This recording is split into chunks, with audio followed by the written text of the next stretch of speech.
दोस्तों, हम बात कर रहे हैं महाराजा सुहेल देव की वीर गाथा की, उनके 1034 के बहराइच युद्ध की, जिसमें उन्होंने तुर्क सेनाओं का संहार कर दिया था। पहले वीडियो में आपने देखा कि किस तरह तुर्क सेनाओं का आतंक भारत के ऊपर छाया हुआ था। उत्तर भारत के अधिकतर राजा या तो वीर गति को प्राप्त हो गए थे या तुर्क सेनाओं के सामने घुटने टेक चुके थे। दोस्तों, आपने ये भी देखा कि किस तरह महाराजा सुहेल देव ने अपने चुने हुए सैनिकों के साथ अपने राज श्रवष्टि को छोड़ दिया था और उनके जीवन का अब एकमात्र उद्देश्य था तुर्क सेनाओं का विनाश और तुर्क सेना के आतंक से धरती माँ को मुक्त कराना। तो 1025 से 1030 के 5 वर्ष के अंतराल में महाराजा सुहेल देव ने तुर्क सेनाओं के लड़ने के तरीके को समझा, उनके मजबूत पहलू, उनकी कमजोरियों का विश्लेषण किया और उन्होंने ये जाना कि अगर तुर्क सेनाओं पर अचानक से हमला किया जाए तो उनको हराया जा सकता है। अगर तुर्क सेनाओं से नई रणनीति से युद्ध किया जाए जिसका पता उनको नहीं है तो उनको हराया जा सकता है। तो 1025 से 1030 के 5 वर्षों के अंतराल में महाराजा सुहेल देव ने बहुत ही सुनियोजित तरीके से तुर्क सेनाओं के ऊपर आक्रमण करते थे और लूटे हुए धन को उनसे वापस ले लेते थे। इस धन का प्रयोग वो अपनी सेना के संगठन में करते थे और उन लोगों की मदद करने में करते थे जो तुर्क सेनाओं के द्वारा सताए हुए होते थे। 5 वर्षों के अंतराल में महाराजा सुहेल देव की ख्याति चारों ओर फैलने लगी। वो लोग जो तुर्क सेनाओं के आतंक से परेशान थे, तुर्क सेना से लड़ना तो चाहते थे, उनको सबक सिखाना चाहते थे, लेकिन उनके पास कोई तरीका नहीं था। उत्तर भारत का कोई भी राजा तुर्क सेनाओं से लड़ने की हिम्मत नहीं रखता था। महाराजा सुहेल देव के आने के बाद इन सभी लोगों को एक बेखौफ और बहादुर नायक मिल गया और इस तरह ये लोग महाराजा सुहेल देव की सेना में सम्मिलित होने लगे और महाराजा सुहेल देव की सेना बढ़ने लगी। उनकी सेना में हर वर्ग के लोग थे, क्षत्रिय से लेकर किसान तक, बुद्धिस्ट भिक्षुओं से लेकर महिलाओं तक, यहाँ तक कि मुस्लिम भी उनकी सेना में शामिल थे। उनकी सेना में शामिल होने की एक ही योग्यता थी और वो थी वीरता और भारत माता से प्यार। पूरे उत्तर भारत में वो एकमात्र राजा थे जो तुर्क सेनाओं से ना सिर्फ लड़ने का हौसला रखते थे बल्कि उनको हराने की क्षमता भी रखते थे। महाराजा सुहेल देव की ताकत बढ़ रही थी और वो धीरे धीरे करके तुर्क सेनाओं का भय भारतीयों के दिल से कम करते जा रहे थे। अब वो तुर्क सेनाओं के लिए खौफ का कारण बन गए थे। उनकी ये ख्याति महमूद गजनवी तक भी गई थी कि उत्तर भारत में एक राजा अब तुर्क सेनाओं का खौफ भारतीयों के दिल से कम कर रहा है और महमूद गजनवी ने सलार मसूद को विशेष तौर पे आदेश दिया था कि जल्द से जल्द सुहेल देव नाम की इस समस्या का वो हल निकाले।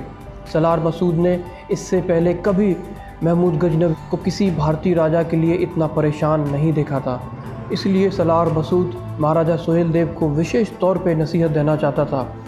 सलार मसूद ने हर संभव प्रयास किया लेकिन सुहेल देव हमेशा उससे 5 कदम आगे रहते थे। वो कभी उनको पकड़ नहीं पाया, ना ही उनके बढ़ते कदमों को रोक पाया। इसी बीच 1030 में रहस्यमयी कारणों से महमूद गजनवी की मौत हो गई और गजनी में सत्ता के लिए गृह युद्ध छिड़ गया। गजनी की सेनाएं जो भारत में तैनात थीं वो भारत छोड़कर गजनी जाने लगी। भारत के राजाओं ने ये मान लिया कि भारत के ऊपर से तुर्क सेनाओं का आतंक हमेशा के लिए ख़त्म हो गया है और अब कभी तुर्क सेना भारत पर आक्रमण नहीं करेंगी और पहले की तरह वो सारे राजा आमोद प्रमोद में लिप्त हो गए। लेकिन महाराजा सुहेल देव इस बात से सहमत नहीं थे। उनका कहना था कि गृह युद्ध ख़त्म होने के बाद गृह युद्ध में हुई हानि की भरपाई करने के लिए तुर्क सेना भारत पर हमला जरूर करेंगी और वो आने वाले युद्ध की तैयारी में जुट गए। 1034 में वो घड़ी आ गई जिसकी महाराजा सुहेल देव ने भविष्यवाणी की थी। गजनी का गृह युद्ध खत्म होने के बाद सलार मसूद ने भारत पे हमला करने के लिए अब तक की सबसे बड़ी सेना तैयार की, क्योंकि उसका उद्देश्य सिर्फ भारत पे हमला करके वापस आने का नहीं था। वो भारत पे राज्य करना चाहता था, यहाँ इस्लाम को फैलाना चाहता था और उसके पास जहाँ एक तरफ विशाल सेना थी वहीं दूसरी तरफ उसके पास अपार अनुभव था भारत के बारे में। भारत की जलवायु, भारत की भूगोलिक स्थिति, यहाँ के राजाओं की मानसिक स्थिति, उनके आपस में संबंध, भारतीय राजाओं की युद्ध नीति, उनकी व्यू रचना, उनकी कमजोरियाँ, ये सब वो बहुत अच्छी तरह से जानता था। 1034 भारत पे हमला अब तक का सबसे खौफनाक और भीषण हमला था। इंडस नदी को पार करके मुल्तान, दिल्ली, मेरठ के राजाओं को रौंदता हुआ सतर्क तक आ पहुंचा। कोई भी राजा उसकी विशाल सेना के सामने टिक नहीं पाया। ये राजा युद्ध के लिए तैयार नहीं थे, लेकिन महाराजा सुहेलदेव पूरी तरह चौकन्ने थे और तैयार थे। महाराजा सुहेलदेव ने आने वाले युद्ध की अभूतपूर्व तैयारियां की। तुर्क सेना की हर ताकत और कमजोरी का पूरी तरह से विश्लेषण किया और हर संभव तैयारी की। महाराजा सुहेलदेव बहादुर होने के साथ साथ बहुत ही कुशल रणनीतिज्ञ भी थे। वो तुर्क सेनाओं की हर संभव चाल को समझते थे और वो तुर्क सेना से 5 कदम आगे रहते थे। ये कुशल रणनीति का फल था कि अब तक की सबसे बड़ी तुर्क सेना को महाराजा सुहेलदेव ने नेस्तनाबूद कर दिया। 1034 का बहराइच युद्ध इतिहास के पन्नों में हमेशा महाराजा सुहेलदेव की चतुर रणनीति और नेतृत्व के लिए अमर रहेगा। सबसे पहले महाराजा सुहेलदेव ने राजाओं का एक संगठन तैयार किया। उनका विश्वास था कि तुर्क सेना से लड़ने के लिए भारतीय राजाओं को एकजुट होना बहुत ज़रूरी है। अलग अलग लड़ने से कोई भी तुर्क सेना का सामना नहीं कर पाएगा। सुहेलदेव ने सभी राजाओं को एकजुट होने का प्रस्ताव भेजा। कुछ राजा तुर्क सेनाओं के भय से तैयार नहीं हुए और कुछ राजाओं ने उनका उपहास उड़ाया और उनके प्रस्ताव को ठुकरा दिया। लेकिन महाराजा सुहेलदेव के अथक प्रयास से 21 राज्यों के राजा उनके नेतृत्व में युद्ध करने के लिए तैयार हो गए। इनमें प्रमुख थे लखीमपुर, लखनऊ, सीतापुर, फैजाबाद, गोंडा, उन्नाव, बाराबंकी और बहराइच। ये राजा जानते थे कि उत्तर भारत में अगर कोई राजा तुर्क सेनाओं से लड़ सकता है और उनको हरा सकता है तो वो महाराजा सुहेलदेव हैं। इसलिए वो उनके नेतृत्व में लड़ने के लिए तैयार हो गए। महाराजा सुहेलदेव ने अगला काम किया बहराइच की युद्ध भूमि का चयन करके। महाराजा सुहेलदेव ये जानते थे कि तुर्क सेनाएं एक खास संरचना में युद्ध करती थी। उनकी 3 टुकड़ियां होती थी, बाएं, दाएं और मध्य। मध्य में उनका सेना नायक होता था जो बहुत ही सुरक्षित होता था। उस तक पहुंचना लगभग नामुमकिन होता था। तुर्क सेनाओं की युद्ध नीति का एक खास हिस्सा होता था उनकी घुड़सवार सेना का अचानक से बाएं और दाएं दोनों दिशाओं से शत्रु सेना पर आक्रमण करना।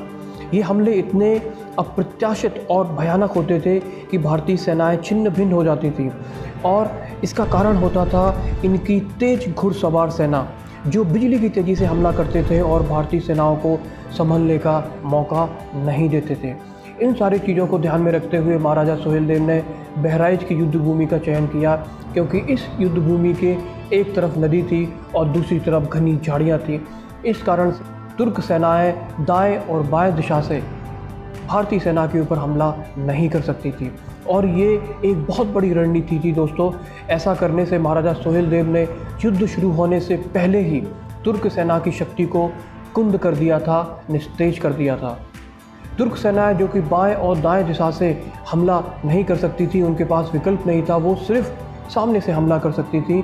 और तुर्क सेना के तेज घुड़सवार सेना के लिए महाराजा सुहेलदेव ने मैदान में कीलें लगवा दी थी, जिससे तुर्क सेना के घोड़े बहुत जख्मी हुए और उनकी गति बहुत कम हो गई। तुर्क सेना की गति एक उनका बहुत बड़ा हथियार थी भारतीय सेनाओं के ऊपर हमला करने में, और जब उनके घोड़ों की गति कम हो गई तो उनकी शक्ति कई गुना घट गई। सेनाओं के युद्ध करने की एक और ख़ास रणनीति होती थी।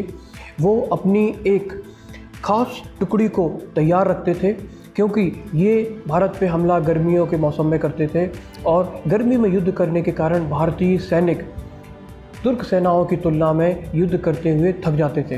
तुर्क सेनाएं जो कि गर्म जलवायु से आती थी, इनको गर्मी में युद्ध करना भाता था और ये भारतीय सैनिकों की तुलना में कम थकते थे।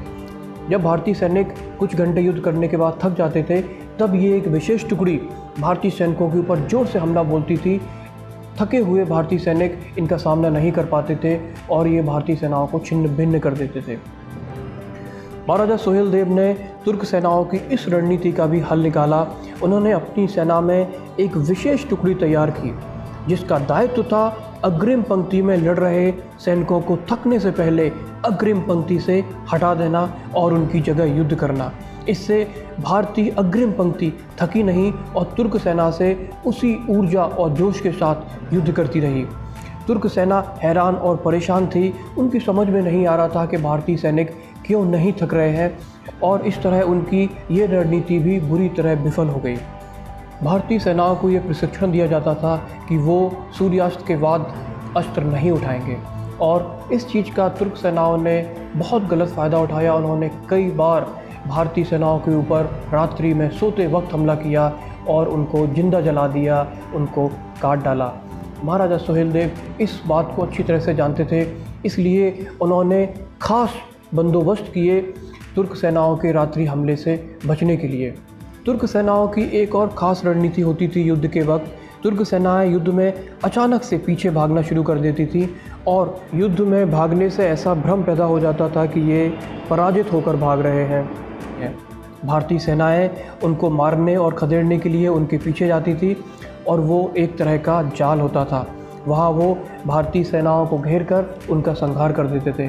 महाराजा सुहेलदेव इस बात से अच्छी तरह से अवगत थे। उन्होंने भारतीय सेनाओं को खास प्रशिक्षण दे रखा था, वो इस तरह के किसी भी जाल में ना फंसें।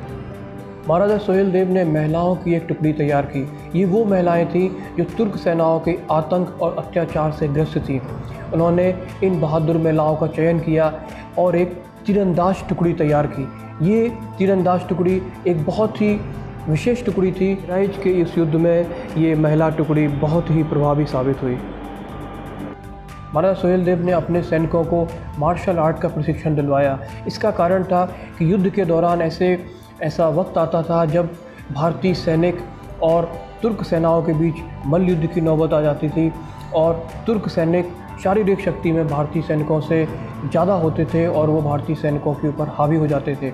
इस तरह की परिस्थिति से निपटने के लिए महाराजा सुहेलदेव बुद्ध भिक्षुओं को अपनी सेना में सम्मिलित किया। उन्होंने उनसे अपने सैनिकों का मार्शल आर्ट का प्रशिक्षण करवाया। इसके बाद भारतीय सैनिकों के अंदर ये आत्मविश्वास आ गया कि वो हर हालत में शस्त्र के साथ और बिना शस्त्र के तुर्क सेनाओं से लड़ सकते हैं, लड़ने में सक्षम हैं, उनको हराने में सक्षम है। 1034 के इस बहराइच युद्ध में महाराजा सुहेलदेव ने तुर्क सेनाओं की हर रणनीति का ख्याल रखा और उनकी हर रणनीति को विफल कर दिया। उनके पास तुर्क सेनाओं की हर रणनीति का जवाब था, और उसका हुआ कि तुर्क सेनाएं बौखलाने लगी। उनके पास बाएं और दाएं दिशा से हमला करने का विकल्प नहीं था। वो सामने से युद्ध कर रहे थे और उनके घोड़े कीले लगे होने की वजह से घायल हो रहे थे, उनकी गति कम हो गई थी। तुर्क सेनाओं के अंदर एक बौखलाहट का माहौल बन गया। तुर्क सेनाओं के अंदर बढ़ते हुए इस बौखलाहट का नतीजा हुआ कि उनका सेनापति करीम सुरक्षा घेरे से बाहर निकल आया। जैसे ही वो बाहर निकला, महाराजा सुहेलदेव इस समय के लिए तैयार थे और वो खुद करीम से लड़ने के लिए सामने आ गए, और करीम के साथ उनका भयानक युद्ध हुआ। इस भयानक युद्ध में महाराजा सुहेलदेव ने करीम को पराजित कर दिया और उन्होंने करीम का सर धड़ से अलग कर दिया। इस युद्ध के दौरान महाराजा सुहेलदेव को काफ़ी चोटें लगी, वो काफ़ी घायल हो गए। करीम, जो कि तुर्क सेना का ना सिर्फ सेनापति था बल्कि सलार मसूद का प्रेमी भी था, जब सलार मसूद को पता चला कि महाराजा सुहेलदेव ने करीम को मार दिया है तो वह गुस्से से पागल हो गया। तो वो सुहेलदेव को मारने के लिए अपने सुरक्षा घेरे से बाहर निकल आया। महाराजा सुहेलदेव इस समय का इंतज़ार कर रहे थे। वो जानते थे कि करीम के मरने के बाद सलार मसूद बौखलाहट में कोई ना कोई गलत कदम जरूर उठाएगा। महाराजा सुहेलदेव ने सलार मसूद के साथ युद्ध किया, उसको परास्त करके उसको बंदी बना लिया। सलार मसूद के बंदी बनने की खबर पाकर तुर्क सेनाएं छिन्न भिन्न हो गई, तितर बितर हो गई, वो भागने लगी।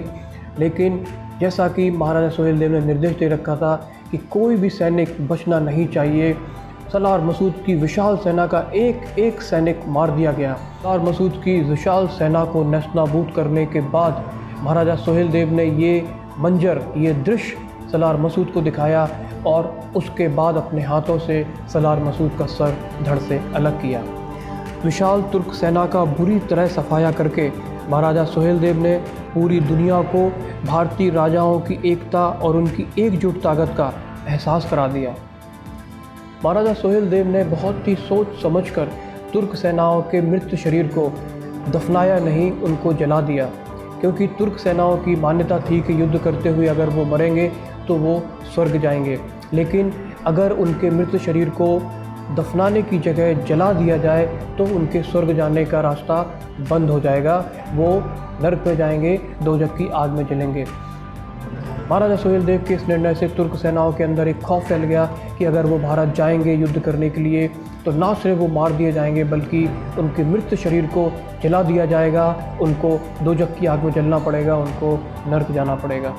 1034 के इस युद्ध के बाद महाराजा सुहेलदेव ने बाहरी आक्रमणकारियों के मन में भारतीय राजाओं का एक भय पैदा कर दिया और उसी का नतीजा हुआ दोस्तों कि अगले 150 वर्षों तक किसी भी बाहरी आक्रमणकारी ने भारत के ऊपर हमला करना तो दूर की बात, भारत के ऊपर नज़र उठाकर भी नहीं देखा।